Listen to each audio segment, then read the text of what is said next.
on CuriosityStream. He allows them their riches Putin has to be the richest of the rich. in exchange for their loyalty. The oligarchs have supported someone for president that they underestimate. The illicit affair between Russia's elite and the man who rules them on Putin and the oligarchs. And World War II Normandy. An obscure battle training session takes a tragic turn. Uncover the one secret military catastrophe on the secret D-Day disaster. Watch now on CuriosityStream. Annual plans are $20, just $1.67 a month. Visit CuriosityStream.com. Well, great balls of fire, Bubba. What happened, Buford? That crazy son of a Sal blew right through that four-way stop on Main Street and plowed into my cowboy Cadillac. Your what? My pickup truck. And I'm pretty sure my leg is broken, Ted. Oh, quit your bitching, Buford, and talk with those side busters at the Advocates Law Firm. When I got busted up last month, well, shoot, they made sure those snakes at the insurance company played fair. Boy, howdy. Even that creepy so-and-so Kyle earned his keep. So if you get injured, the advocates get results. AdvocatesLaw.com. What's up? It's your boy, the Ted Smith. Thanks for listening to the Men's Room Daily Podcast. Want more? Check out the greatest podcast in all the land, The Podcast. Be sure to subscribe and listen to a brand new episode every Tuesday night. 99.9 KISW. We return to the men's room with Miles and Thrill. Someone on Reddit asked for stories about waking up in the hospital and having no idea how they got there. That's a bad one. Here are a few of the good ones. Someone woke up in a hospital after bar hopping on their 21st birthday. Turned out they did too many shots and hit their head after jumping out of a moving taxi. Guy was riding his bike, woke up in the hospital. Found out he'd been hit in the head by a flying squirrel. Where are flying squirrels native to? I'm not sure. Do we have any in the Central States? America? Is that South America? I don't know. Like, I know they exist. See, to me, squirrels are of the Americas. It just seems like, like when you go to other places, you know what I mean? Like if you go to, I don't know, India, whatever, they got all kinds of different animals. You don't see squirrels. You see monkeys, you see all these things. England has squirrels. Yeah, I feel like everyone's they're like pine trees. I just feel like we have more here, or they're just more annoying or something. But the flying squirrel, that's a different animal. Apparently is native to Illinois. Yeah, The flying squirrel has to be North America. Get out of here. Yes, sir. I'd go there just to see that. Just to see sure. Other than Chicago, I can't think of another reason I'd go to Illinois. No. I mean, I'm here for your flying squirrels, sir. Yeah, people like storm chase and stuff. No, I want to see a flying squirrel. Flying squirrel You know what I'm chasing saying? Like, on the Weather Channel. Why are you out here? I've talked about more about flying squirrels in the last 3 days than I have my entire life. Why? Why? I was breaking down snow jumping. The massive, Okay, all right. big deal in there was a lot of female competitors got disqualified because their suits were too loose. So it allowed them to soar through the air, much like I think I said on the show a bat or a flying squirrel. A flying squirrel. My grandmother would have been great, man. Just don't wear those arms flap. Someone was in a pool, then woke up in the hospital, found out they drowned. Jesus. They're in a coma for 2 days, went home a week later. A guy woke up in the hospital and realized that he did not die in that motorcycle accident he was in. He called it a pleasant surprise to still be alive. A pleasant surprise to wake up, yes. Another guy woke up handcuffed to a hospital bed. Turned out he'd been hit by a drunk driver. Okay. But they slapped the cuffs on him and strapped him to the bed because he kept trying to pull his catheter out. I've had one experience with the catheter. You don't realize it's there, and you do kind of go into panic mode. And a guy drank too much and fell off a horse. A metal statue of a horse. Outside the Wynn Hotel in Vegas. He woke up in the hospital. Like, what happened? Like, he fell off the horse. What? What horse? We're in Vegas. Our question, why did you end up in the ER? 206-421-ROCK. He fell off the horse, Chuck. Mm-hmm. Guess who it is, Ted? And the James. James, welcome to the men's room. Hola! Hola! So, I work over at Boeing as an IT guy who basically replaces laptops and desktops. So, it's January 4th. Everyone just came back from, winter break and everything, and a pipe burst. So we spent, like, a majority of the day clearing that out. So it's overtime. It's 5 p.m. I'm moving about 5-foot tall wooden cart full of old laptops in order to get it ready for the next day. It goes over a bump. It falls over and lands on my hand. So I end up breaking my index and middle finger and busting the nail on my ring finger. I have, and so basically, since I was still on Boeing for I gotta take the ambulance ride. In Boeing's specific ambulance and everything. So Yeah, I have 3 pins in my middle finger and 3 pins in my index finger. How does that affect? I mean, we know what IT is a dangerous job, but how does that affect your ability just to be able to type? Oh, it sucks. Okay. Generally, because I have to get used with. It was my right hand. I am right-handed. So the other thing that sucks was it was also the same day I had my first in-person class for college. So basically I had to write up a quick email saying, I'm in ambulance, going to hospital, can't make it in today, sorry. And then that was just the email I sent to my professor. Well, I mean, you came in, they could see that something was wrong with you. Well, yeah. Like anything else, yeah, but... And what differentiates a Boeing ambulance from a normal ambulance? Basically, it's a on-call ambulance that's at the Boeing site that basically it's the Boeing factory, so like say if somebody got injured, they'd have an ambulance that's able to go through the factory and immediately get attention. He's not the IT guy. Right, I know the IT. Somebody fell off a wing or something. Right. You know, like somebody got burned or, you know what I mean, like partially electrocuted. What, so are you a single guy, James? Yeah. So, I mean, it's your dominant hand, right? Yeah. So you couldn't do that either, I guess, right? Nope. Did you learn with your left hand, or did you just not for a while? Not for a bit, but then eventually learned. Okay. All right, that's always been my theory. Like, you'll figure it out. Right. Order a fleshlight, something. Right? Just think about it. Right. Just look at it. Yell at it. Something. Yeah. What does Ted scream to? I broke his wrist, dude. It's all good. Don't worry about it. Why did you end up in the ER? 206-421-ROCK. Do that thing you do. Pants down, screaming at your pins. Come on! I can't help you this time. Right, I'm just saying, like, if I can't use my right arm for months on end, like, I give the over-under a month before left side me figures it out. A month? No, I feel like maybe 10 days. Yeah, practice makes perfect. You just got to keep trying. I'm not saying I'd be good at it in 10 days, but I've definitely started the training camp has opened. All right. Before I start to lose my mind, like, look, I'm not great at it yet. It takes an hour and a half, but we are I'm going to figure this out. this. Yeah, right. It's a must. It's like riding a bike, man. You know what I mean? Yeah, right. Right. Like, Palm showed up first. He's like catcher and reporter. Sure. You know, it's like driving in England. Yeah, you know how to drive. You're just on the opposite side of the road. I never drove. It seemed scary. Terrifying, but still, be worth the try. Why did you end up in the ER? 206-421-ROCK. Hello, Ryan. Welcome to the men's room. Some fresh salmon. Hola. Let's get back to Ryan. I feel like he's ordering food. He might be. By the way, quick side note. They don't just have flying squirrels in Illinois. There's some right here in Washington. I used to be a logger, saw them several times. Someone else says, oh, man, where the hell were they? Anyway, we have flying squirrels here in Washington. I wish I had those in my yard. See, but you never know, like, if they're jumping from branch to branch, are they flying? Are they jumping? No, that's a jump, man. Yeah. I feel like when you're flying, you look cool, dude. And then someone else, as far as squirrels in India, there are giant squirrels in India.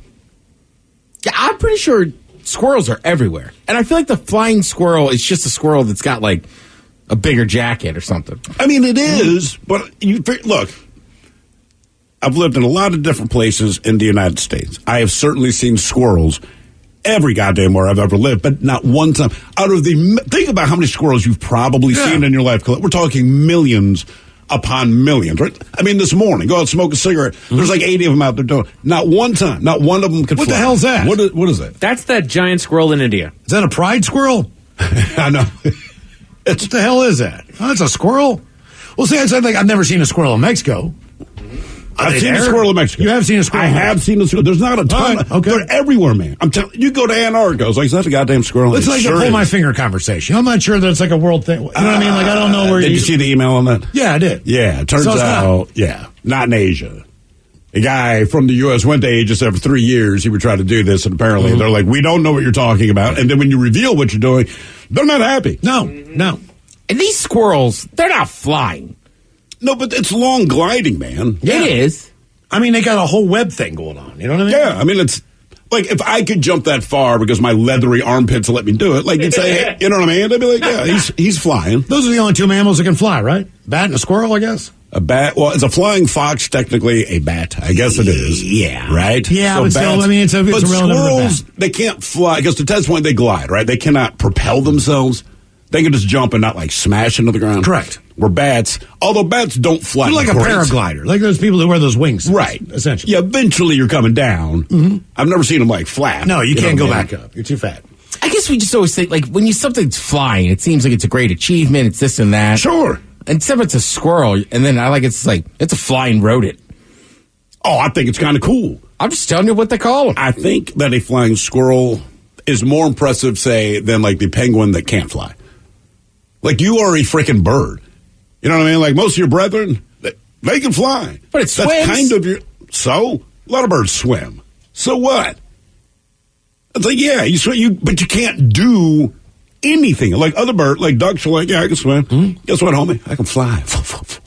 Penguins like, yeah, it's great. I mean, nothing. Like, they do nothing. I don't know. I feel like the penguin's swimming, and he's a lot deeper.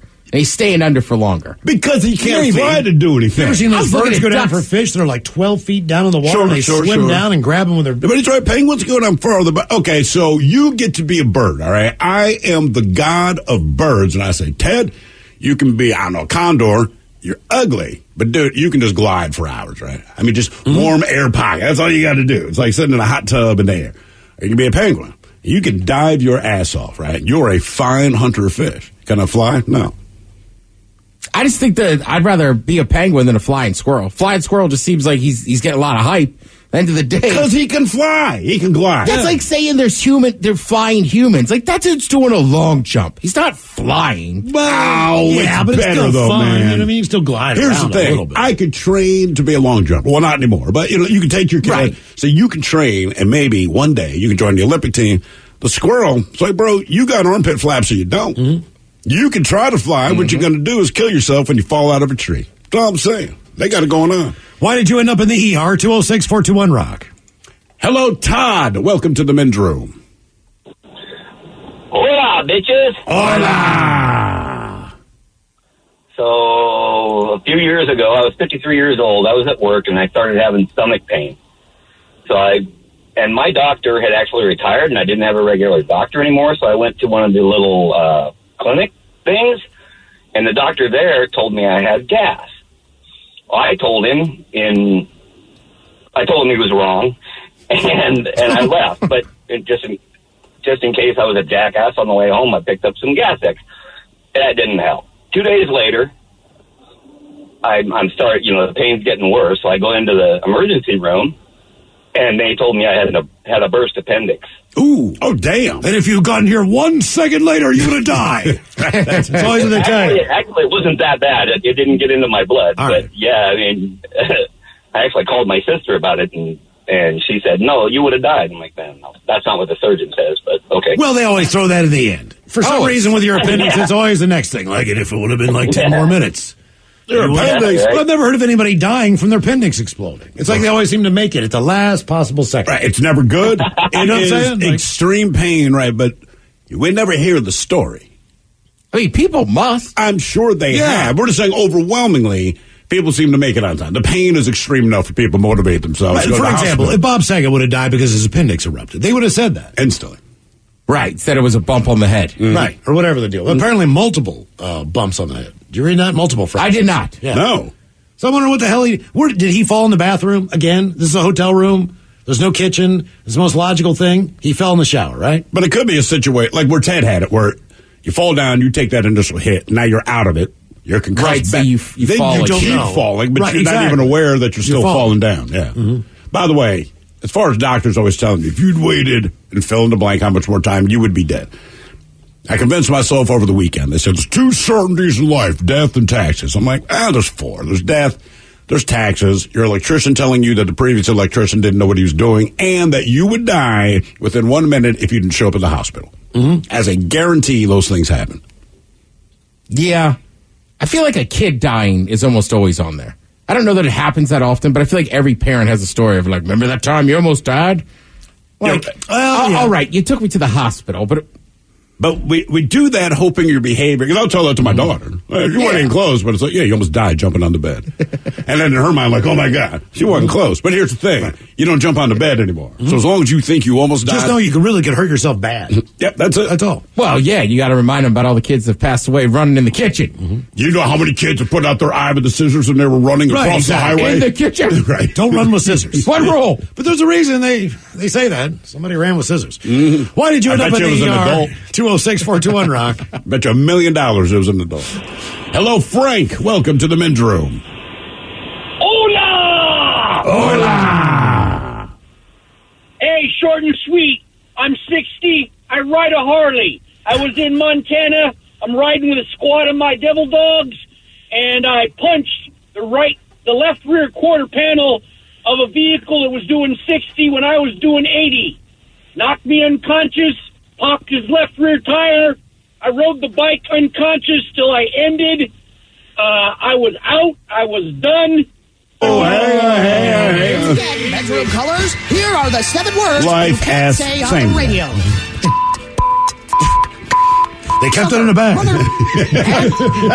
keep those words in mind when calling. I was so scared. It came out. They saved it and kept it for me. Yeah, Frank, if we're taking you literally, they just grabbed that, put it in the bag, and then they got to you. So did they call an ambulance, or did they get you to the hospital? No, they rolled meds. They shut down the interstate, and they packaged me up, got me to the ER, and they started taking care of me. I come back when they moved me off the gurney onto the slab because I broke every rib on my right-hand side, some of them twice. I shattered my collarbone, had road rash everywhere, punched my front teeth through my upper lip. And when I come back, the little Norwegian doctor was pissed at me because nothing hurt. So I was in the hospital for 24 hours. They released me, and I was back to work in about 3 months. Damn. I still ride my Harley. Well, I got to. Of course. If there's one place I would think that an ER would not be close, it would be Montana. Yeah, just no matter as where. Far as like whatever that drive was from the time that you got into that accident, I'm just kind of curious. Was it a 2.5 hours? Right. Was it an hour? I mean, obviously they're going to haul ass and try to get you there a little bit faster. They do what they can, but it's Montana. Right. I lucked out. It was only about a 15-minute drive, and the interstate was all blocked off. At first, the first cop that was there was another jarhead, and they rolled me out pretty fast and got me taken care of. My eyes. The most important thing for me was I didn't feel any pain, but I couldn't see. I couldn't open my eyes in the ER, and I told my doc. And they started sponging the blood and the gravel out of my eyeballs because it had dried and impacted. And then I was a happy camper when I could actually open my eyes up and see. I bet you were. Yeah, that's pretty universal. That is a general. I can still right. see. Thank God. Every time I go to the eye doctor, and so I try to go once every year, once every 2 years, whatever it is. And I'm at that point where your vision just keeps degrading, right? Not like going blind. But let's say the same thing every time. And she said at this time, I just went 2-3 months ago. She goes, well, your vision, I'm like, right, I get it. She's like, it's still progressing. I get it. She goes, but otherwise, your eyes, the muscles in them and all that, they're very healthy. I'm like, I don't care. The only reason I care about my eyes, I want to be able to see. So you're telling me, theoretically, there's nothing wrong with them. They just don't do the one job they've been assigned to do. So I told her, I said, look, my eyeballs to me then are like freeloaders on the sofa. Like there's nothing wrong with you. You're completely able-bodied. You just choose not to work. And why does it always seem like humans are the only ones who can't see? I know you can't talk to an animal and take him to the eye doctor, but there's no hawk out there that's terrible at what he does because he's got nearsightedness or, you know what I'm saying? It could be. There could be. Hey, look, how would we ever see like a bird just flying to this window? Like, oh, sorry, man, bad vision. No, but that's generally good vision. Yeah, I mean, but it's glass, right? So they're seeing through it, and you go like, okay, that makes sense. But like when you watch a nature documentary and the lion comes out and it's chasing down a bunch of zebra, you never see like 2 or 3 of them just take off in the wrong direction. Or you never see a zebra like run into a tree. Like, I'm just saying, oh, sorry, man, I got bad eyesight. Right. You're out in the woods and you run into a bear. Okay, all right. And it's like, it's pretty close before the bear noticed me. Hey, the bears just has bad eyesight. Could be. And he's just like, what the hell is that? I mean, very rarely does your car hit a bird. I mean, they might get real close as they're flying, but they never really hit the car. You always think, boy, that was a close one, but birds never just smack against your car. Well, they do every once in a while. Sometimes. And maybe that's the one with the bad I mean, I've eyesight. run over a family of quails, but they were walking. Well, they were. They made a very hard left-hand turn into the highway. Well, is that vision or is that you coming down on them quick? I don't know. They didn't have some time to get out of the way. I swear to God, I looked in my rearview mirror. It looked like someone blew up a cotton candy there. It was just like this pink spray everywhere. I was like, God. Man. But you had a dog that was blind, so it's not like we don't do tests. I mean, I had a cat that was blind. willing to bet that there's animals out there that if you got them tested, it'd be like in the wild. Yeah, but my cat was blind because it got run over by a car. Yeah, but out in the wild. But how do you tell when an animal's blind? Like, do you take them to the animal eye doctor? They lunge to jump and to bite you, and they miss by like 2 feet. You know what I'm saying? Yeah, but cats, it's real easy to tell. Like, what are you? You're supposed to be attacking me. You call the dog, and they go the other way. You know what I mean? Like, how do you know? Right. Maybe there's a whole market for that. Glasses for animals. I'm just saying, we took my dog to the vet a lot, but I don't remember them ever like sitting him in a chair and pulling out the stuff for his eyes. Mm-hmm. Yeah, how would you take? Because they're not going to follow directions. Here's how you put like a picture up of a dog bone, right? Mm-hmm. And if they sit up and go after it, you know what I mean? You know they can see it. See, it's like, how big is the bone? How big do you make the bones? Oh, right. Okay. And then when they see the bone, like, oh my God, there's a bone. Keep making it smaller, and then when they stop reacting, you go like, they can't. I know my dog has good vision because if any commercial comes on that involves a dog, any commercial at all, she doesn't bark at him. She immediately jumps off the sofa and looks behind the TV trying to figure out where these magical square dogs go to. This is all the time. It does not matter. We're watching America's Funniest Home Videos, right? They do all this crap with dogs. My dog spent the entire hour basically standing behind the TV, staring at the back, trying to find these dogs. Okay. Still, right. Just can't fathom that they're not there. They cannot imagine where the hell these dogs have gone. Why did you end up in the ER? 206-421-ROCK. Hello, Ryan. Welcome to the men's room. Of course I'm in line. Hey, what's going on, guys? So, just give her the change. So, the last time I was in the ER was last May. I was in a car accident. Now, mind you, I'm a 6'6" guy wearing a Marine Corps leather jacket and clearly visible crossing the street. Some idiot still comes flying around the corner, hits me. As I'm jumping out of the way, I land on both my knees and break both knees. Wait a minute. So did you saw this thing coming? Were you trying to jump out of the way, or were you trying to do like a hood roll? Like, how does your instincts kick in at that point? You know what I mean? My instincts are to just basically jump and dive as quickly as possible. But I was at the same time trying to catch a bus. So I was trying to make sure I don't hit the bus, trying to jump out of the way of getting hit by a car. Did the guy stop after he hit you? No, it was a hit and run. But you were a pedestrian. Yeah. See, to me, that's mandatory. You got to stop. Well, yeah. I mean, it's hard. Yeah. But with all the adrenaline pumping, I did not pay attention to my surrounding with the fact that it happened right in front of a hospital. So me being the Marine tough guy, I basically put on a brave face since it was a hit and run. It happened on Capitol Hill right in front of the Swedish hospital right there. Oh, yeah. Broadway. I go down to the QFC that's about 2, maybe 3 blocks away. Sure. There's a hospital. You're going the wrong way. Yep. Believe me, I know. It got to the point where it was so painful to walk. I called my mom. She ended up driving me to the ER at Virginia Mason, only to realize that I was like, oh, crap. This actually happened in front of a hospital. I should just turned around and walked into the ER. But you went for chicken. The man gets hit by a big, I got a hospital or a bucket of delicious chicken. Jesus. I'm getting chicken. Let's go chicken. Our question, why did you end up in the ER? 206-421-ROCK. New on Curiosity Stream, he allows them their riches Putin has to be the richest of the rich. in exchange for their loyalty. The oligarchs have supported someone for president that they underestimate. The illicit affair between Russia's elite and the man who rules them on Putin and the oligarchs. And World War II Normandy. An obscure battle training session takes a tragic turn. Uncover the one secret military catastrophe on the secret D-Day disaster. Watch now on Curiosity Stream. Annual plans are $20, just $1.67 a month. Visit CuriosityStream.com.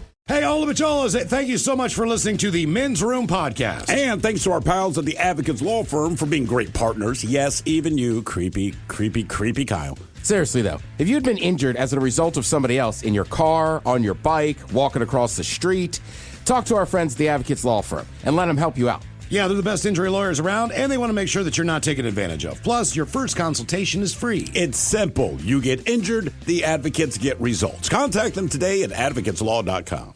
This podcast is brought to you by the Washington State Department of Health. As we continue to listen, learn, and grow, we are amplifying Black voices and perspectives in an effort to start a new COVID-19 vaccine conversation. We're sharing stories intended to help us navigate this unprecedented time together and to co-create solutions in support of the Black community. Hear these stories at weconsiderwa.org.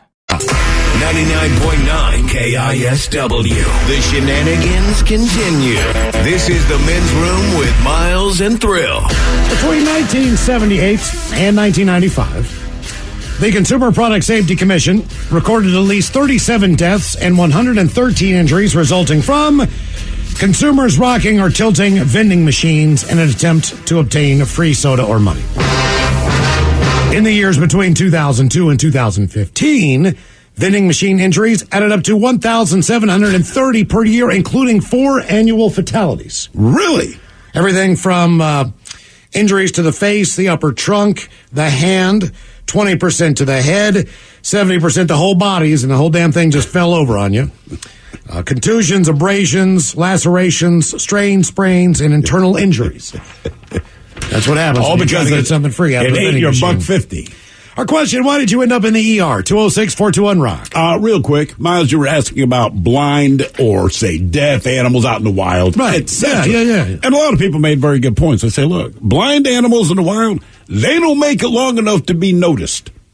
Yeah, I understand. They're the ones that get chased down. And someone goes, you realize, and it's kind of obvious when they say it out loud, they go, people are the only animals that help the less fortunate, right? If you broke both of your legs and you're a wolf, your wolf buddies are like, boy, it's been good knowing you, but you're going to die a tragic death when animals eat you, right? Humans, like, put them in a cast. Right? Well, actually, they just discovered that monkeys will catch a certain type of fly. It was chimps, specifically, yeah. And then chew these flies and then place that chewed fly goo into a wound or something like that of another primate. Yeah. So in a way to heal said wound. So actually, of course, it's chimps. They have figured out one animal that does do a little ER work. It would be them. Why did you end up in the ER? 206-421-ROCK. Hello, Edward. Welcome to the Men's Room. Hola, bitches. Hola. So my thing is that it was about 20 years ago, and I was in prison in Oregon, and I had done about 3 years in a maximum security and worked my way to a work camp, and was at a work camp. And my first day out, we're out planting trees in the Elliott State Forest, and me and a buddy stop. We smoke a cigarette. I stand up, and the next thing I know, I'm seeing sky ground for about, I don't know, probably 20, 30 seconds. They said it was like 200 yards. And then free fell off a cliff about another 150 and landed in the bottom of a ravine on a slash pile. And I woke up still on the ground, but they were waiting on a helicopter to come in to get me and life flight me to the hospital. Did you pass out and fall off a cliff? I got lightheaded because I had been locked up and hadn't had physical work, and we were out planting trees, so I had a 75-pound bag of trees on my back, and we had just stopped. We had been planting for probably an hour, and we stopped, smoked a cigarette, and as I stood up, I got lightheaded, and just the weight of the trees on my back just started making me tumble, and so then it was all over from there. How long were you out of commission? I was in the hospital for about 3 weeks. Okay. And then it was about another 6 months until I shattered my scapula, split my head open, numerous contusions and cuts and stuff, but those were the two main things. They were going to do surgery, but They were kind of right, so they decided not to do surgery, probably because I was incarcerated and didn't want to spend the money, I guess. Well, sure, yeah. Where is the scapula? The shoulder blade. Ah, okay. All right. Would you have rather been in the hospital for 3 weeks, or would you rather have been in the work camp? Food wise, you got a TV. I'm just asking. Hospital, I had this lady corrections officer that she pulled like 16-hour shifts at the hospital, and then about 7 months later, she became my crew boss on a forestry crew. So, it made it nice because I already had a relationship with her, and it made it was actually pretty decent to be there. Okay, all right. Let me ask you this: what did you do to get maximum security prison for 30 years? Assault 1. Not 30 years. I was there for 3 years, and then I had worked my way. In Oregon, they just automatically start you off in a maximum security prison, and then you work your way down. Okay, all right. Yeah, I was like 20 years old when I first went in. And how much longer did you have in there? At that point, I had like 2.5 years or 2 years. And from there, I would have been at the work camp. Well, I was at that work camp for 1.5 years, and then I went to another work camp in Salem that let you leave during the day to go find a job and to kind of get reestablished before you get released. Okay. Is that tough when you go to look for a job, all right? Because they let you go during the day, but one of the stipulations you have to put if you get a job is, I can only work days. Mm-hmm. You know, I don't mean to be too demanding. Because once you're to that point and you're within probably back then it was about a year to your release date to where you're going to be walking out the gate. The whole work thing kind of lightened. Like if you go out and you get a job and you get put on a graveyard shift, there's no problem with that. All right, well, let me ask you this. So you got a job. You're working during the day. We'll say it's a 9 to 5. Boss comes in and he says, hey, guys, it's Friday. I want you guys to have that afternoon off. I'm going to close the office down at 2:30. So, in other words, you still have another 2.5 hours. Could you go to a bar for an hour? Some guys would take that chance, but, I mean, I'm not that I ever followed the rules, but I was so close to getting out that I was like, well, you're supposed to call in and let them know you're off work. You got X amount of time to get back to whatever residence you're at, either at that facility or at a halfway house or wherever you are. You have X amount of time to get back. So, okay, that makes sense. It wasn't worth, like, guys would have their girls come meet them, all that kind of stuff. We got passes. I used to go home and hook up with my old lady twice a week. Why do I need to? You know, that's a better average than married folks. Yeah. It really is. Hey, Dave, if that's the case, hey, baby, I'm going to jail. That way, when we see each other. And the fact that you found a woman in rural Oregon is amazing. 'Cause I've been down there. Why did you end up in the ER? 206-421-ROCK. Hello, Adair. Welcome to the men's room. Hello, bitches. Hola. Yeah, so I was working on this guy's boat. I was down in the engine room and I got hungry, but I didn't want to go out to lunch. So I went up and raided his refrigerator.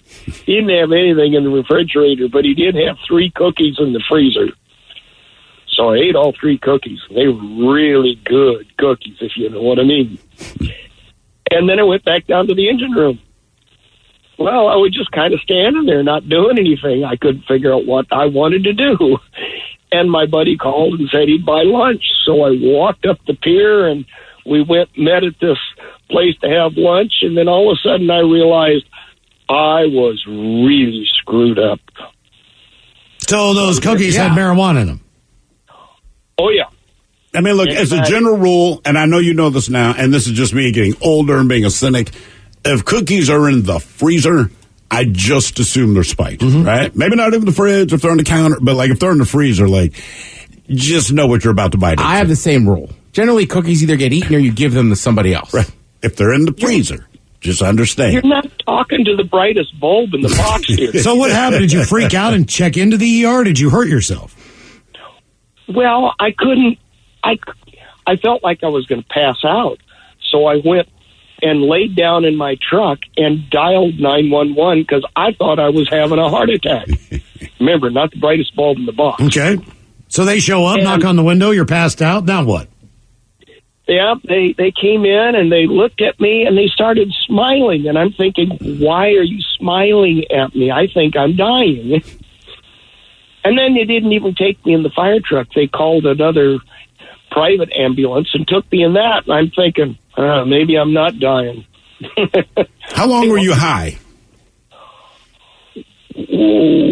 Quite a while. Okay. I was told that they would take this cookie and divide it up in quarters and give one to a person. And you ate 3 of them. That is, we were doing Weed Week years ago. Same thing. Robin had a brownie. My name got pulled out of the hat. Mm-hmm. Robin put the brownie on my desk, right? And she did something. She comes back 5 minutes later, says, "Where's the brownie?" I'm like, "Well, I ate it, man." She's like, "Dude, they were supposed to be cut into 4ths. I'm like, "Oh, no." Because we hadn't started the show yet. And she goes, "Are you okay?" I said, "We'll find out." I was stoned for 2.5 days. I mean, there was never a point that I was not high. It was unbelievable. It's not fun after a while. Today is Singles Awareness Day, everybody, and Ryan Castle's coming up with Sit and Spin in 10 songs for Singles Awareness Day. You are listening to The Men's Room. New on Curiosity Stream, she was a loving wife, a devoted mother. She also stole atomic secrets and gave them to the Soviets. Meet the woman whose deception kick-started the Cold War on the spy who stole the atom bomb.